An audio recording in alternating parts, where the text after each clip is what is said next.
चुनाव आते ही नेताओं की जुबान बेलगाम हो जाती है। जीत की ताल ठोकने के चक्कर में नेता ना जाने क्या क्या बोल जाते हैं।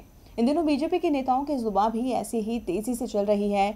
उत्तर प्रदेश के सीएम आदित्यनाथ योगी से लेकर मुख्तार अब्बास नकवी तक सेना को लेकर बेतुके बयान दे रहे हैं। इन बयानों को लेकर बवाल मचा, हंगामा हुआ, लेकिन कार्रवाई नहीं हुई। चुनाव आयोग ने अपनी कैंची बीजेपी के बदजुबान नेताओं पर नहीं चलाई, जिसे लेकर अब बीजेपी के साथ चुनाव आयोग सवालों के घेरे में आ गया है। आतंकवादियों को बिरयानी खिलाते थे और मोदी जी की सेना आतंकवादियों को गोली और गोला देती है। यही अंतर है। जो मोदी जी ने घुस घुस करके, मोदी जी की सेना ने घुस घुस करके आतंकवादियों को तबाह किया, उसका सबूत दिखा दो। उत्तर प्रदेश के सीएम आदित्यनाथ योगी और मुख्तार अब्बास नकवी के इन बयानों ने सियासी गलियारों में ऐसा बवाल मचाया कि सवालों के साथ विपक्ष के आरोपों की बौछारें भी तेज हो गई। कटघरे में पूरी बीजेपी आ गई।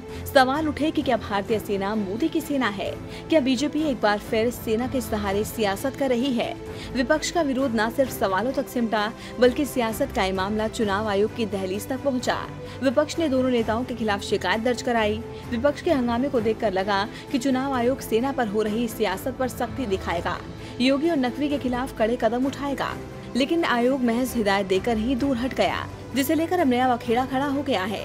कार्रवाई न होने को लेकर समाजवादी पार्टी के नेता और उत्तर प्रदेश की रामपुर लोकसभा सीट से उम्मीदवार आजम खान ने चुनाव आयोग पर ही सवाल उठा दिए हैं।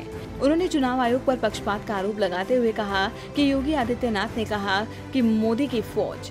मुख्तार अब्बास नकवी भी यही बोले, चुनाव आयोग ने कुछ नहीं किया।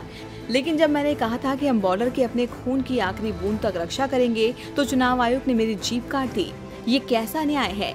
इस सवाल के साथ आजम खान ने कहा कि आयोग बीजेपी के खिलाफ कोई कार्रवाई नहीं करेगा। ये सब जानते हैं। ऐसा पहली बार नहीं है जब चुनाव आयोग पर बीजेपी के साथ साठगांठ के आरोप लगे हो। इससे पहले भी कई बार आयोग को सवालों के घेरे में खड़ा किया जा चुका है। डीवी लाइव की रिपोर्ट।